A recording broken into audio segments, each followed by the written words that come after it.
What would you do if you heard noises coming from behind a closed door at night? That single question has haunted my thoughts ever since I moved into this old house on Blackthorn Lane. The real estate agent never mentioned the door in the basement, the heavy, rusted door covered in scratches that look disturbingly like claw marks. She conveniently left out that detail. At first, I thought it was nothing but paranoia creeping in, playing games with my imagination.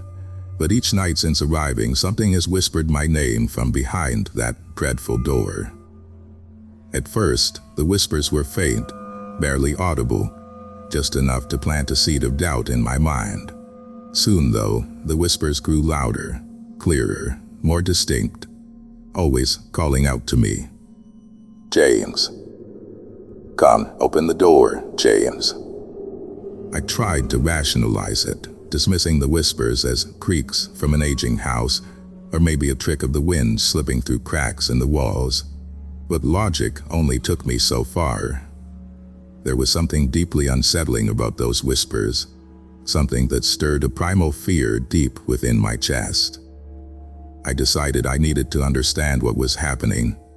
I wasn't going to let fear control me, not when logic had always been my trusted ally. After all, the unknown is only frightening until it's known, right? That was what I told myself repeatedly, like a mantra to shield my nerves. The decision to investigate came on the third night. It was nearly midnight when the whispering began again, louder than before, urgent and pleading. I sat up in bed, heart pounding, and stared into the darkness of my room. "James, please, help me." There was no mistaking it this time. The voice was real, and it was coming from behind the basement door. Shaking off the chill crawling down my spine, I climbed out of bed and pulled on my robe. The wooden floor creaked softly beneath my bare feet as I cautiously made my way downstairs. Every step I took closer to the basement amplified the eerie sensation prickling at my skin, warning me to turn back, to ignore it. Yet curiosity compelled me onward. The basement door loomed at the end of the hallway, imposing and sinister in the dim glow of the hallway light. My pulse quickened as I reached out to grasp the cold metal doorknob. Taking a deep breath, I twisted it gently. Locked. Somehow, that was even more unnerving. If it was locked, how could anything be behind it? "James, please, I need you." The whisper was more insistent now, begging with a desperation that made my throat go dry. I leaned closer, pressing my ear against the door. Immediately, an icy draft kissed my skin, and the distinct scent of mold and decay wafted through unseen cracks. It felt like I had awakened something dark, something eager for freedom. Startled, I jerked away, nearly stumbling over my own feet. "No," I muttered firmly, shaking my head as if trying to shake the fear away. "It's just your imagination. Stop it." I hurried back upstairs, leaving the sinister whispers and the locked door behind me. But sleep was elusive that night, and my dreams were haunted by dark corridors, unseen eyes, and a cold hand reaching out from the shadows. The next morning, under the comforting glow of sunlight, I felt foolish about my midnight fears. I convinced myself it was nothing more than stress and exhaustion from moving into a new place. Determined to reassure myself, I decided to ask my neighbor, Mr. Thompson, about the door. He'd lived next door for decades and surely knew something about the house's history. Mr. Thompson was an elderly man, his face lined with wrinkles of wisdom and experience. When I approached him later that morning, his cheerful demeanor faded abruptly as soon as I mentioned the basement door. A shadow crossed his eyes. "James," he said quietly, his voice strained. "Some doors are meant to stay closed." "But why?" I pressed gently, noticing his discomfort. He sighed, glancing nervously around as though afraid of being overheard. "Years ago, a family lived in your house. Nice folks.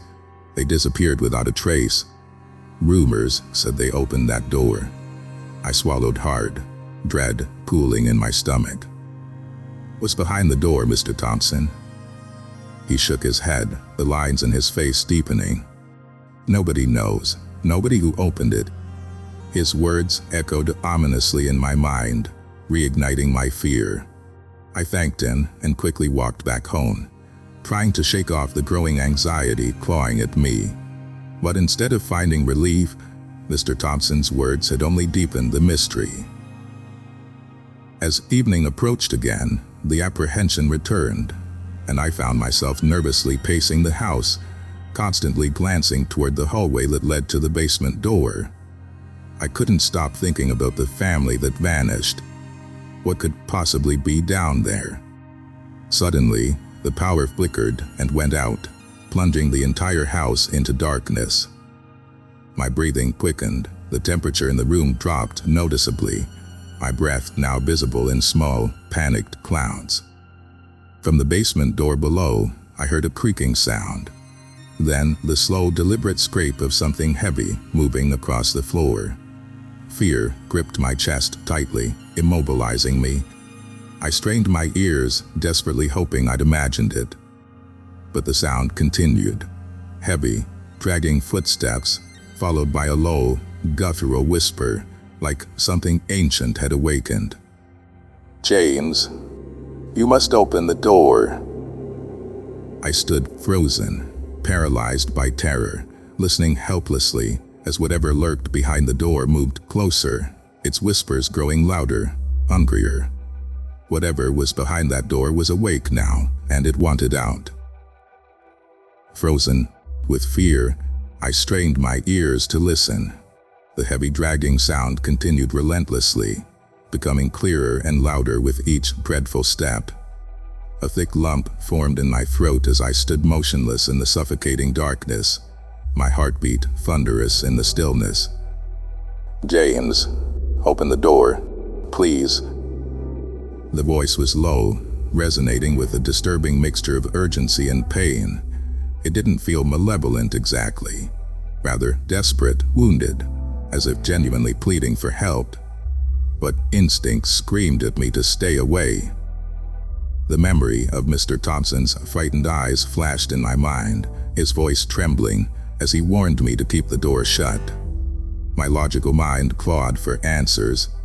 Maybe this was some cruel prank, perhaps a practical joke left behind by mischievous teens from the neighborhood, or even Mr. Thompson himself hoping to scare away newcomers.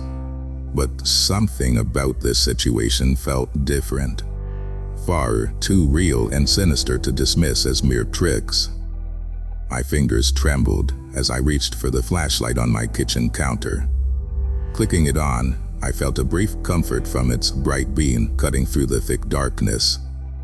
But my relief vanished quickly when the scraping noise stopped abruptly, replaced by a suffocating silence that stretched endlessly. Swallowing hard, I took slow steps towards the hallway, my flashlight's glow bouncing shakily against the walls. My breathing became shallow, almost painful, each inhale feeling insufficient as anxiety consumed me. Approaching the basement door once more, my heart thudded relentlessly, each a step a battle against an overwhelming urge to flee. Standing just inches away, I hesitated, the flashlight trembling in my grip. The door stood silent and cold, yet it radiated an unseen menace, emanating dread like an open wound bleeding darkness. "I shouldn't," I whispered to myself, desperately clinging to reason. But curiosity gnawed relentlessly, waging war against my self-preservation. If I could just peek inside, I reasoned, maybe I'd find an explanation. Perhaps something harmless was trapped, an animal that needed help or someone hurt. But deep down, I knew this was a foolish attempt to justify the dangerous curiosity bubbling within. In a moment of defiance against my better judgment, I placed my hand on the doorknob once more. It felt oddly warm, almost alive beneath my fingertips, as if pulsing gently in rhythm with my racing heart. Forcing down fear, I turned the knob again, harder this time, but it remained firmly locked. Relief and frustration surged simultaneously through me. Maybe the locked door was protecting me, keeping something terrible from escaping, but my relief was short-lived. A sharp knock echoed suddenly from behind the door, loud and demanding. I jumped back, gasping as the flashlight slipped from my grasp, clattering noisily onto the wooden floor.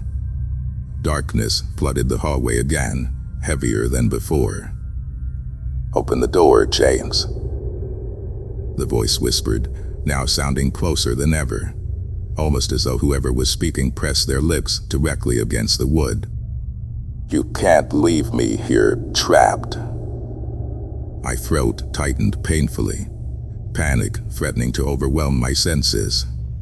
I scooped up the flashlight, fumbling desperately until I found the switch again. But when its light returned, I screamed involuntarily. Deep gouges marked the door, freshly carved, still oozing a dark, viscous liquid. They were not random scratches, but words etched crudely into the surface. "Open, now!" I staggered backward, horror freezing my veins. My mind reeled, refusing to accept the grotesque reality before me. I turned away, sprinting upstairs and barricading myself in the bedroom. Slamming the door shut, I locked it hastily, pressing my back against the solid wood, gasping for breath. Yet, even in supposed safety, I could still hear the dreadful whispers climbing from the depths of the basement, echoing through the house. "James, don't leave me here. You promised." The next day brought no comfort. Sunlight poured through the curtains, revealing the disturbing night's consequences vividly. Sleeplessness had etched exhaustion into my features, dark circles shadowing my eyes, evidence of the terror that had unfolded. I forced myself downstairs, half expecting to find something waiting, something monstrous unleashed overnight. But the house was deceptively peaceful, drenched in golden morning light. Determined to uncover the truth, I returned to Mr. Thompson's home. My neighbor greeted me hesitantly, suspicion evident in his wary eyes. "You didn't open it, did you?" he questioned sharply, urgency coloring his voice. "No," I assured him, voice trembling. "But something tried to get out last night. There were scratches." Mr. Thompson paled, a trembling hand reaching out to steady himself against the porch railing. "It's awake now," he whispered, his voice hoarse and fearful. "What's awake? Please, you have to tell me," I pleaded, desperate for answers. The old man sighed deeply, his eyes distant, haunted by memories. "Years ago, long before you or I, there was a family living there, the Harrows. They were curious like you, but they uncovered something buried beneath this town, something ancient and malevolent.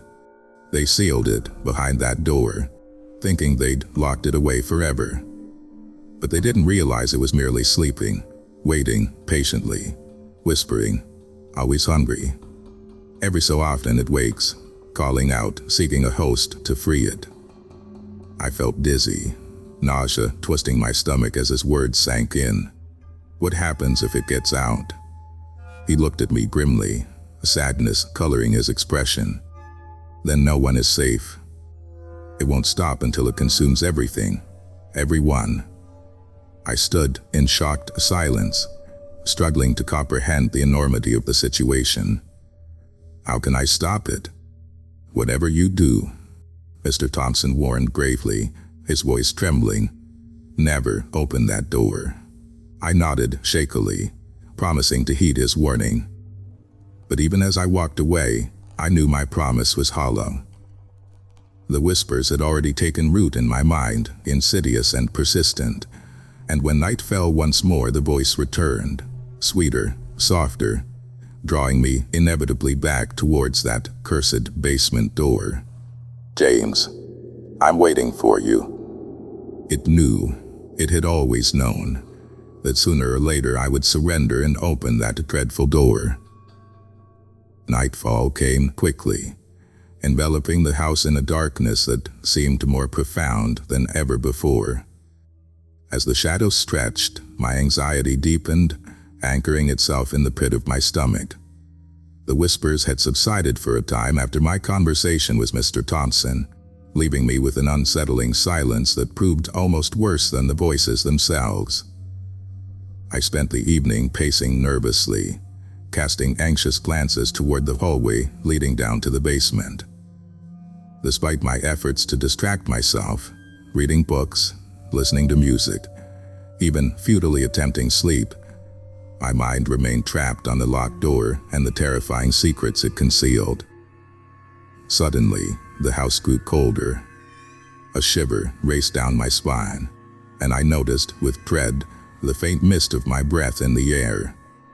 Then it started again, the slow, deliberate scraping from beneath the house, louder now, more determined. "Chains," the voice whispered gently, lovingly, almost as though calling out to a lost friend. "I know you're there. You can't hide forever." My chest tightened painfully. This time, I wouldn't wait. The mystery had grown unbearable. It was time to confront it directly. Grabbing a hammer from the toolbox beneath the kitchen sink, I descended into the hallway. Each step was an act of rebellion against my instincts, but determination carried me forward. The flashlight's beam sliced through the gloom, trembling slightly in my hand, illuminating the worn wooden floorboards beneath my feet. The basement door stood ominous at the end of the hall, a looming presence bathed in shadows, waiting patiently. I paused briefly, taking a deep, calming breath. My heart pounded relentlessly in my ears, a rhythm of dread that echoed through my entire being. Raising the hammer, I swung forcefully at the lock. The sharp impact shattered the silence, reverberating through the corridor.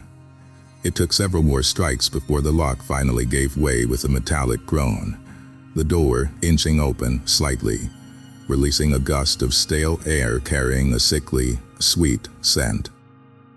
Pushing gently, I opened the door further, revealing narrow stone steps leading downward into complete darkness. Swallowing hard, I steadied my nerves, aiming my flashlight into the void. A sense of overwhelming dread surged through me, warning me of danger, yet a strange compulsion urged me forward. Stepping onto the first stair, the temperature dropped noticeably, and a chill enveloped me completely. Each step deeper felt like descending into another world, removed from the comfort of reality.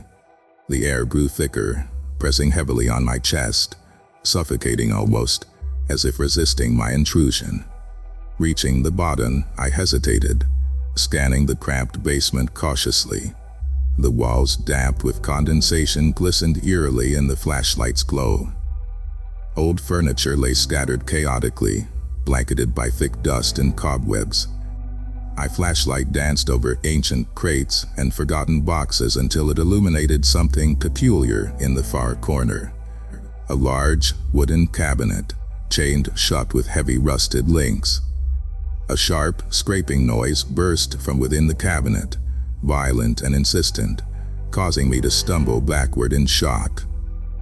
My heart leaped into my throat as the scratching intensified, desperate and frantic. "Please, James, yes, release me," the voice pleaded weakly, pain-filled, tugging at my sympathy once more. Slowly, compelled by an uncontrollable curiosity, I approached cautiously, studying the chains carefully. They appeared ancient, corroded, yet somehow still intact despite their age. A rusty key dangled from a hook on the wall, almost hidden by cobwebs. Grabbing it hesitantly, I stared at it, wondering if I was making a mistake.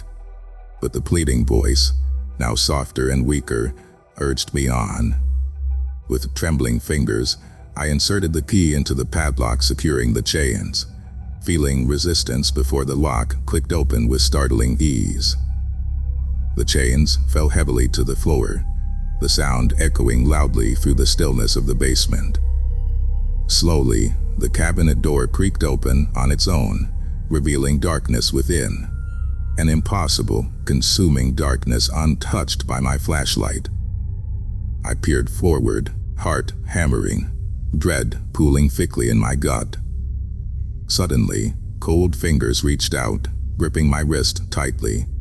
A startled cry escaped me as I struggled, trying desperately to pull away, but the grip was impossibly strong, pulling me inexorably toward the shadowy interior. Eyes opened within that darkness. Two crimson orbs glowing maliciously, piercing straight through me, promising torment and endless suffering. "Thank you, James," a deep, sinister voice hissed gleefully. "I've waited centuries for freedom. Your curiosity has finally given me release." Terror consumed me entirely as the darkness surged forward, wrapping around me, devouring the basement and everything else in sight. The last thing I heard before consciousness slipped away was laughter. A terrible, triumphant sound echoing endlessly through the void, confirming my worst fears. I had unleashed something monstrous, something that could never be put back. And now, it was free. Consciousness returned to slowly, accompanied by a throbbing pain in my head and overwhelming disorientation. Blinking against the darkness, I struggled to sit up, my limbs heavy and numb. As my eyes adjusted, a chill of terror ran through me. I was still in the basement, lying near the open cabinet. The chains lay sprawled across the ground, and the cabinet stood empty, its dark interior exposed and harmless looking now, devoid of any sinister presence. Panic surged within me as memories flooded back. Something had escaped, something I had foolishly freed. Guilt, horror, and dread collided inside me, threatening to drown my sanity.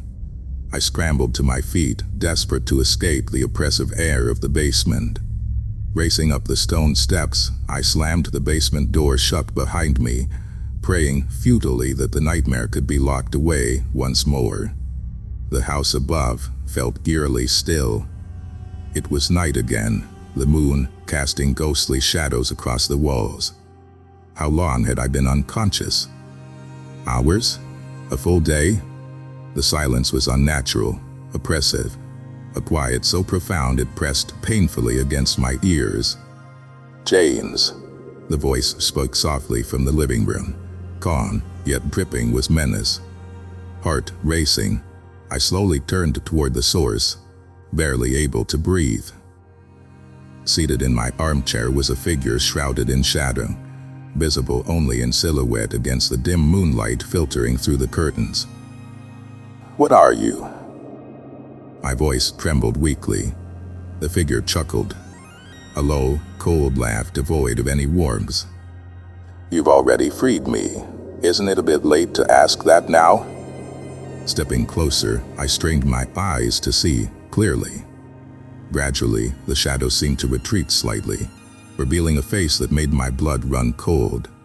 It was human, yet distorted, with crimson eyes gleaming like embers, skin pale as death, features sharp and predatory.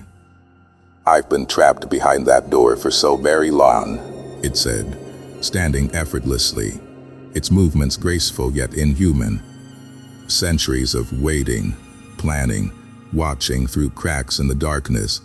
"But finally, James, you heard me. You opened the door." "What do you want?" I asked hoarsely, struggling to maintain composure. "Freedom," it whispered, stepping closer until its face was mere inches from mine. To feed again, to roam freely, unbound by chains or walls. Its breath was icy against my skin, paralyzing me with terror. "Why me?" The creature tilted its head slightly, smiling grotesquely. "Because you listened. Because you were curious.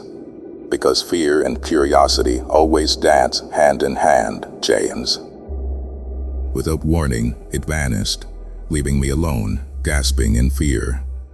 Yet the presence lingered, filling the room with dread, My first instinct was to flee, to run as far from the house and the nightmare within as possible. But guilt restrained me, guilt and responsibility. I had released this horror. It was my burden to stop it. Determined to find answers, I rushed to Mr. Thompson's house once more, pounding frantically on his door. After what felt like eternity, he answered, appearing even older, wearier than before. "You did it, didn't you?" he murmured gravely. Sadness etched deeply into his features.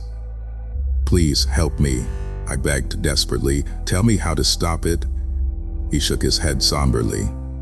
"It feeds on fear, James. It will grow stronger, spreading terror wherever it goes." "There has to be a way," I insisted, panic edging into my voice. He sighed deeply. "The only way to imprison it again is to lure it back to the place it was trapped. Using someone it's bound to, someone whose curiosity set it free." My heart sank as a realization dawned. "You mean me?" He nodded solemnly. "You must confront it, lure it back into the cabinet and seal it once more. But beware, once it senses your intent, it will do everything in its power to stop you." Gathering every ounce of courage, I returned home, preparing myself for the inevitable confrontation. Hours passed, each minute stretching into agonizing anticipation until finally it returned. Stepping silently from the shadows, smirking confidently. "Come to surrender, James?" "I know how to stop you," I said defiantly, though fear gripped me tightly. It laughed mockingly, eyes glittering maliciously. "You won't succeed." Summoning all my strength, I turned and fled towards the basement, the creature pursuing swiftly. I raced down the steps, heart pounding, reaching the cabinet just ahead of it. With desperation, I turned to face it, heart hammering as it lunged forward. At the last moment I sidestepped, allowing its momentum to carry it forward into the waiting darkness of the cabinet. As it snarled furiously, I slammed the doors shut, frantically locking the chains once more. The creature screamed with rage, thrashing violently against its confinement, but the chains held strong, and gradually its struggle ceased, replaced by silence once more. Exhausted, trembling with relief and trauma, I sank to the basement floor. I knew the peace wouldn't last forever. The whispers would eventually return, calling to someone else, another curious soul. But for now, the nightmare was contained. Some doors should remain closed, and some secrets should stay buried, hidden forever in the dark.